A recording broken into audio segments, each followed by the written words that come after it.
8. शाम 6 बजे अथर्व मैकेनिक के पास अपनी डेजर्ट बाइक बेचने के लिए खड़ा था। सुनना भाई, ये है वो मॉडिफाइड अपाचे, ये भी बेचनी है, खरीदेगा? मैकेनिक बड़े ध्यान से बाइक देखने लगा। आराम से 1-2 मिनट देख ले, सोच ले। एक मिनट,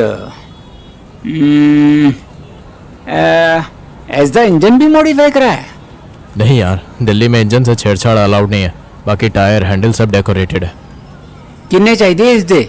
यार देख, लाख की बाइक थी, 80,000 ऊपर से लगे थे। 2 साल होने वाले हैं, अभी हुए नहीं है, तो अब तो देख ले कितने देगा। बाबूजी 2 मिनट सोचने दो। सोचेगा तो तू 10 मिनट, लेकिन 5 बार 2-2 मिनट लेगा। ले ले भाई, टाइम खराब चल रहा है अभी, तू भी ले ले। मैकेनिक ने कैलकुलेटर लेकर कुछ किट पिट की और फिर बोला 30,000, चलो 32,000। मैकेनिक एक टक अथर्व को देखता रहा। बहनचोद पागल है क्या? 26,000 के तो इसकी टायर ही है बे। तुसी अपने मामे दी बाइक वापस लेने आओ ना, उस दे 18,000 कट के 14,000 बन दे थोड़े, 15 ले लेना। बावला हो गए, कुछ भी काट रहा है, कुछ भी दे रहा है। अबे सुना नहीं तूने? 1.5 लाख की 2 साल पहले खरीदी, 80,000। और सुन लाई पाजी, एक बार में ही सुन लाई, पर एथेजी रीसेल नहीं है ना, इतने में तो पिंडा बच्चा बुलेट ले लेगा। अपाची तपाची क्यों लेगा? ओ आराम से, बुलेट होगी अपनी जगह, पर अपाचे कोई हल्की बाइक नहीं है। पाजी ताई ते मैं खरीद रहा हूँ, इसे मैं अपने वास्ते रखूंगा, बाकी तू ही देख लो। 2 मिनट सोचने दे। मैकेनिक एक टक अथर्व को देखता रहा। सोच लिया, नहीं देनी, और कहीं ट्राई कर लूंगा। ओहो, गुस्सा क्यों कर रहे हो पाजी? तू ही अपनी डिमांड बोलो। मेरी डिमांड मतलब कि हाफ रेट तो मिलने चाहिए। एक मिनट सोचने दो। आप एक काम करो, आप जलंधर जाओ, वहां आपको चंगा रेट मिल जाऊगा। ऐसे पिंडे चिस गाड़ी दे कोई 50,000 भी नहीं देगा। अथर्व ने हाँ में सर हिलाया और बाइक स्टार्ट कर चाय की दुकान पर आ गया। स्टूल पर बैठते ही उसने मुझे कॉल लगाई। बहनचोद, पहले ये मामा ने गांड ले रखी थी और अब ये हरामी मैकेनिक उंगली कर रहा है। साला कहता है 32,000 देगा मेरी बाइक के, भोसड़ी वाले 26,000 के तो बस टायर्स हैं, मुझे पता है बे, मेरे साथ ही तो मॉडिफाई करवाई थी तूने। हाँ यार, क्या मस्त दिन थे वो। इस बाइक पर बैठते ही लगता था कि जैसे पूरी दिल्ली में हम उड़ रहे हैं। हाँ यार, पर नथिंग लास्ट फॉरएवर। तू टेंशन मत ले और मेरी मान, तू बाइक मत बेच। बाइक ना बेचू तो यार कहाँ से लाऊं पैसा? मामा साला अपनी औकात पर आ गया है, इसलिए मेरा बाप इनको मुंह नहीं लगाता था। अब तू ही बता, उस खटारा के बदले में मैं। देख अथर, मेरे बेटे, बात को समझ, अपनी गलती एक्सेप्ट करनी शुरू कर, फिर देख तुझे कोई प्रॉब्लम बहुत बड़ी नहीं लगेगी। मतलब तू बाबा ओशो की मिमिक्री क्यों कर रहा है? मैं तुझे ये याद दिला रहा हूँ साले, कि मामू की बाइक तूने इसलिए नहीं बेची थी कि तुझे उनको नई बाइक लाकर देनी थी, बल्कि तू बेचने गया था ताकि तेरे पास पैसे आए और तू श्रुति के साथ रात बिताए। तेरी ढरक ने तेरी वाट लगाई है, मामा को दोष मत दे। अथर्व ने मेरे इंपॉर्टेंट लाइफ मंत्र पर यह कहकर सुसु कर दी। अबे सुन, ठरक की क्या बात कर दी तूने? कल रात मुझे निशा मिली थी। कौन निशा? उसके बाद उसने अगले 15 मिनट तक मुझे निशा की फेवरेट पोजीशन, उसके वियर्ड साउंड्स और उसकी कातिल आंखों के बारे में सब बता दिया। बस यार बता के जाती तो सही रहता, मिलते रहते रेगुलर, या मैं टाइम से उठ गया होता बस। होल्ड योर हॉर्सेस भोसड़ी के, अपने घोड़ों की पूंछ पकड़ और याद करके हम किस प्रॉब्लम को डिस्कस कर रहे थे। अरे हाँ यार, बाइक कहाँ बेचनी है? सॉरी। कहाँ बेचनी है? नहीं, बाइक बेचे बिना काम बन सकता है या नहीं, ये डिस्कस कर रहे थे। हाँ, पेंशन लड़की का टॉपिक आते ही तेरी सारी परेशानी खत्म हो जाती है। तू सेक्स की बातें ऐसे करता है जैसे विपासना करके आया हो। ये कैसे करते हैं? कोई नई सेक्स पोजीशन है क्या? छोड़ उसको, मैं क्या कहता हूँ, कोई और रास्ता निकालते हैं ना। सोच 18,000 फिलहाल किससे लिए जा सकते हैं?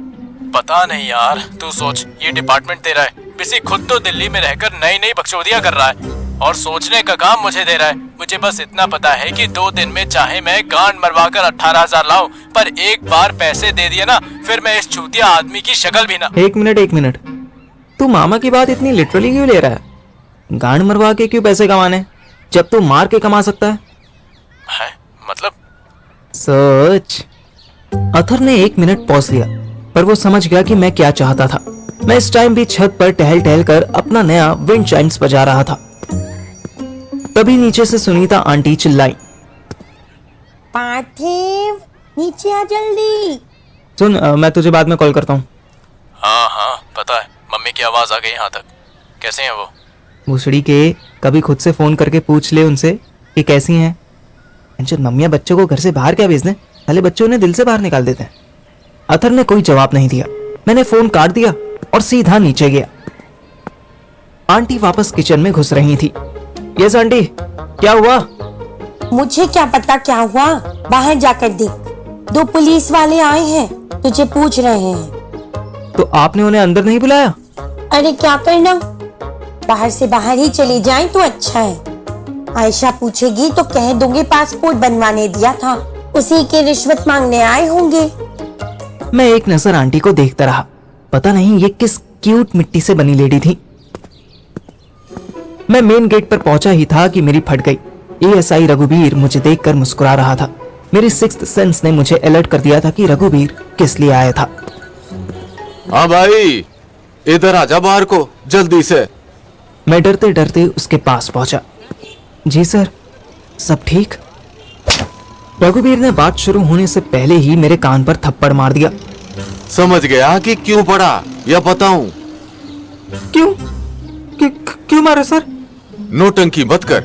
मेरे मुंह से सुनने के लिए तुझे एक थप्पड़ और खाना पड़ेगा, नहीं तो खुद बक दे, बच जाएगा।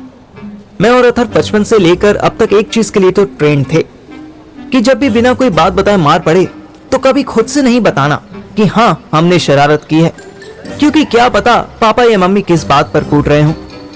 हम यही सोचते रहे कि कांड नंबर 13 के लिए कुटाई हो रही है और वो कांड नंबर 18 के लिए पीट रहे हों।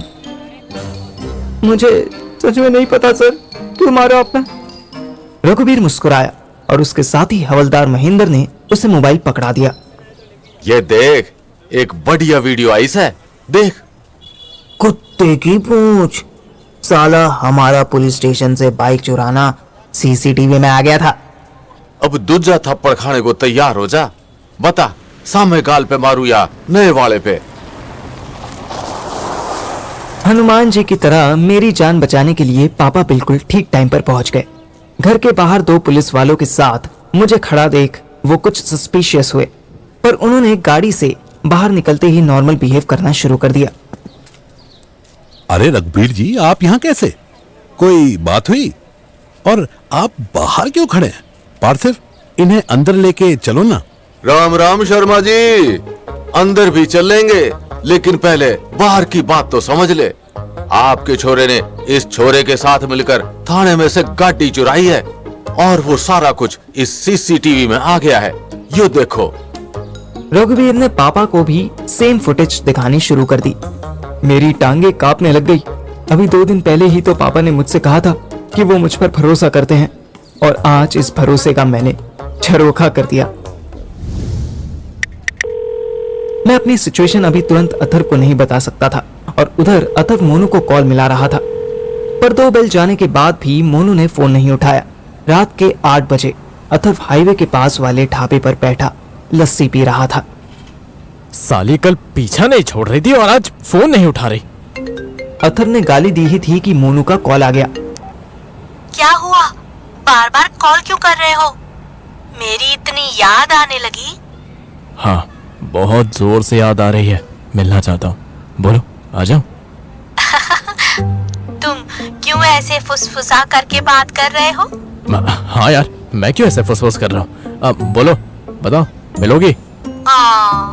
जो मैं कहूँगी वो करोगे? ऐसा क्या करोगी? मतलब जो सब करते हैं वो ही हम करेंगे ना?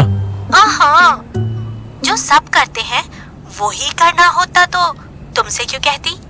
बोलो, जो मैं कहूँगी वो करोगे? हाँ ठीक है, करूँगा। अब बताओ कितनी देर में आना है? ओहो, इतने उतावले क्यों हो रहे हो? गर्लफ्रेंड से झगड़ा हो गया है क्या? गर्लफ्रेंड होती तो झगड़ा होता ना। फिर क्या होया?